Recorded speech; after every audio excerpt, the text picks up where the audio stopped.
নমস্কার।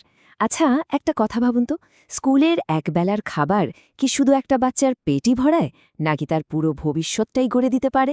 ঠিক এই প্রশ্নটারই উত্তর খোঁজার চেষ্টা করা হয়েছে পারিজাতদের একটা অসাধারণ গবেষণায়।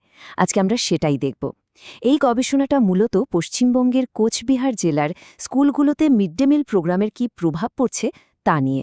তো চলুন বিষয়টা একটু তলিয়ে দেখা যাক। আলোচনাটা শুরুই করা যাক একটা খুব সহজ কিন্তু ভীষণ শক্তিশালী প্রশ্ন দিয়ে। আচ্ছা, এক বেলার খাবার কি সত্যি সত্যি একটা শিশুর ভবিষ্যৎ বদলে দিতে পারে? আজকের পুরো আলোচনাটা কিন্তু এই একটা প্রশ্নের উপরেই দাঁড়িয়ে আছে। মানে ভেবে দেখুন, পুষ্টির মতো একটা বেসিক চাহিদা কিভাবে একটা বাচ্চার জীবনের মোড় ঘুরিয়ে দিতে পারে। তো এই বড় প্রশ্নের উত্তর খুঁজতে হলে আমাদের সবার আগে বুঝতে হবে যে আসল সমস্যাটা ঠিক কোথায়।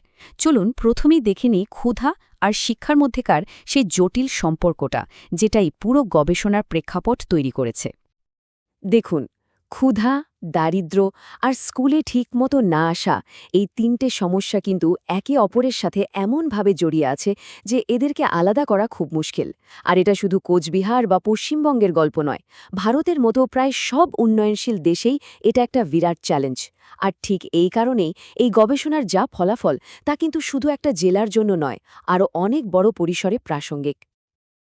তাহলে এই যে এত বড় একটা সমস্যা, এর সমাধান হিসেবে ভারত সরকার একটা বিরাট পদক্ষেপ নিয়েছিল। এবার আমরা সেই সমাধানের দিকেই নজর দেব। আর সেটা হলো ভারতের বিশাল মিড ডে মিল প্রোগ্রাম, যা আজকের আলোচনার একেবারে কেন্দ্রবিন্দুতে রয়েছে। মজার ব্যাপার হলো, এই মিড ডে মিলের ধারণাটা কিন্তু মোটেই নতুন কিছু নয়। এর ইতিহাস প্রায় ১০০ বছরের পুরনো। ভাবা যায়, সেই ১৯২৫ সালে মাদ্রাজের শুরু। তারপর ১৯৬২তে তামিলনাড়ু এটাকে রাজ্য জুড়ে পাইলট স্কিম হিসেবে চালু করে। এরপর ১৯৯৫ সালে এটা সারা দেশ জুড়ে একটা জাতীয় প্রোগ্রাম হিসেবে লঞ্চ হয়। কিন্তু আসল গেম চেঞ্জার ছিল ২০০১ সালের সুপ্রিম কোর্টের রায়টা, যখন রান্না করা খাবার পাওয়াটা একটা আইনি অধিকার হয়ে দাঁড়ায়। এরপর তো প্রোগ্রামটা আরও বড় হয়েছে, যেমন ২০০৭ সালে আপার প্রাইমারি ছাত্রছাত্রীরাও এর আওতায় আসে, আর ২০২১-এ এর নাম বদলে হয় পিএম পোষণ, যার পরিধি আরও বেড়েছে। এই প্রোগ্রামের লক্ষ্যটা কিন্তু শুধু দুপুরে একবেলা খাবার দেওয়া নয়, এর উদ্দেশ্য আসলে অনেক বড়। প্রথমত, বাচ্চাদের পুষ্টির উন্নতি করা। দ্বিতীয়ত, গরিব বা পিছিয়ে পড়া পরিবারের ছেলে মেয়েদের স্কুলে নিয়মিত আসতে উৎসাহ দেওয়া। তৃতীয়ত, জাতপাত বা লিঙ্গ বৈষম্য কমানো। আর অবশ্যই ক্লাসে বসে খিদে পাওয়ার সমস্যাটা দূর করা, যাতে ওরা পড়াশোনায় মন দিতে পারে। সব মিলিয়ে স্কুলে ভর্তির হার আর উপস্থিতি দুটোই বাড়ানো। মানে এটা শুধু একটা খাওয়ার প্রকল্প নয়, এটা একটা বিরাট সামাজিক উদ্যোগ। তো এই তো গেল সারা দেশের কথা। এবার চলুন আমরা একটু জুম ইন করি। আমরা এবার দেখব নির্দিষ্টভাবে কোচবিহার জেলাতে এই প্রোগ্রামটা কেমন কাজ করছে। এই গবেষণার জন্য কোচবিহার জেলাটাকেই একটা টেস্ট কেস হিসেবে ধরা হয়েছে। এই স্লাইডটা দেখলে পুরো ব্যাপারটা খুব পরিষ্কার হয়ে যাবে। একদিকে দেখুন মিড ডে মিল প্রোগ্রামের বড় বড় লক্ষ্য, আর অন্যদিকে কোচবিহারের কঠিন বাস্তবতা। যেমন প্রোগ্রামের লক্ষ্য হল পুষ্টির যোগান দেওয়া, কিন্তু কোচবিহারের বাস্তব চিত্র হল ব্যাপক অপুষ্টি আর দারিদ্র্য। প্রোগ্রামটা চায় বাচ্চাদের স্কুলে আনতে, কিন্তু এখানে সমস্যা হল স্কুলে অনিয়মিত আসা আর শিশুশ্রম। এই যে একটা বিরাট ফারাক প্রতিশ্রুতির সাথে বাস্তবের, এটাই কোচবিহারকে এই গবেষণার জন্য একটা আদর্শ জায়গা করে তুলেছে। সারা দেশ জুড়ে মিড ডে মিলের প্রভাব নিয়ে অনেক স্টাডি হয়েছে, এটা ঠিক, কিন্তু কোচবিহারের মতো একটা নির্দিষ্ট জেলায় এর কী প্রভাব পড়ছে সেটা নিয়ে তেমনভাবে কেউ খতিয়ে দেখেনি। আর এখানেই পারিজাতদের গবেষণাটা খুব গুরুত্বপূর্ণ হয়ে ওঠে। কারণ আসল সত্যিটা তো লোকাল লেভেলেই বোঝা যায়, তাই না? আর সেই তথ্য ছাড়া সঠিক পলিসি বানানো খুব কঠিন।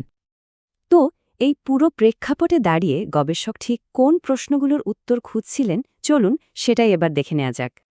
গবেষক পারিজাতদের নিজেই ব্যাপারটা খুব সুন্দরভাবে বলেছেন। তার কথায়, এই গবেষণার মূল সমস্যাটা হল মিড ডে মিল প্রোগ্রামের যা উদ্দেশ্য আর কোচবিহারের স্কুলগুলোতে তার যা বাস্তব ফল, তার মধ্যে একটা বিরাট ফারাক রয়ে গেছে। এই একটা লাইনেই কিন্তু পুরো গবেষণার মূল উদ্দেশ্যটা খুব পরিষ্কার হয়ে যায়। একদম সহজ করে বললে, গবেষণার প্রধান প্রশ্নটা ছিল একটাই: কোচবিহার জেলার স্কুলগুলোতে মিড ডে মিল প্রোগ্রাম চালু হওয়ার ফলে ছাত্রছাত্রীদের অ্যাটেন্ডেন্স বা উপস্থিতি কি আদৌ বেড়েছে, আর বাড়লে ঠিক কতটা বেড়েছে?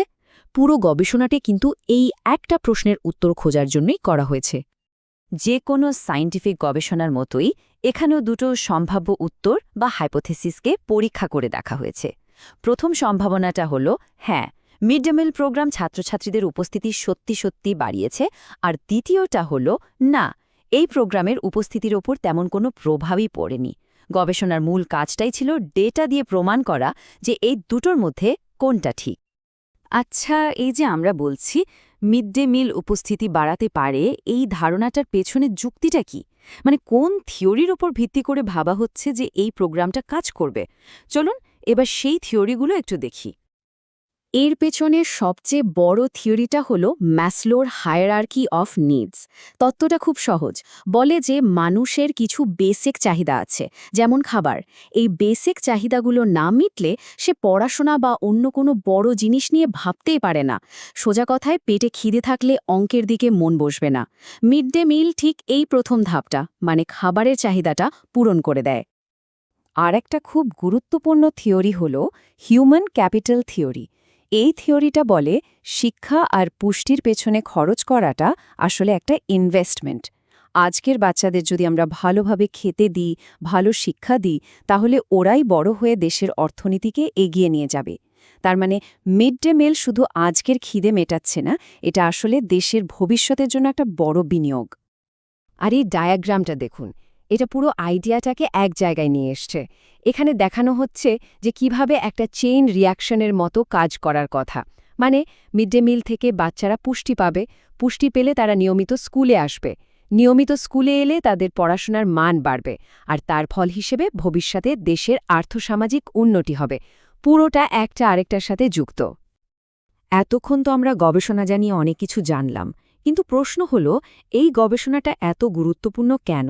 এর আসল তাৎপর্যটা ঠিক কোথায়?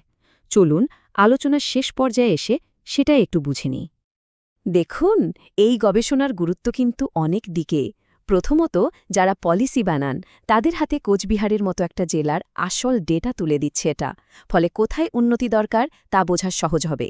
দ্বিতীয়ত, এটা দেখতে সাহায্য করছে যে প্রোগ্রামটা সত্যি পিছিয়ে পড়া ছেলেমেয়েদের শিক্ষার বাধা কাটাতে পারছে কি না, যা সামাজিক সমতার জন্য খুব জরুরি। তৃতীয়ত, জাতীয় স্তরের গবেষণায় যে লোকাল ডেটার অভাব ছিল সেটাই স্টাডি পূরণ করছে। আর সবশেষে, এই প্রোগ্রামের কোথায় সাফল্য এসেছে আর কোথায় সমস্যা হচ্ছে সে কংক্রিট অন্তর্দৃষ্টিও পাওয়া যাচ্ছে। শেষ করার আগে চলুন একটা প্রশ্ন নিয়ে ভাবা যাক। যদি এক বেলার খাবার একটা শিশুর মনের তালা খুলে দিতে পারে, তাহলে এমন আর কত সহজ চাবিকাঠি আমাদের আশেপাশে ছড়িয়ে আছে যেগুলো আমরা হয়তো দেখতেই পাচ্ছি না? এই প্রশ্নটা আমাদের সবাইকে আরও বড় সমাধান নিয়ে ভাবতে সাহায্য করবে।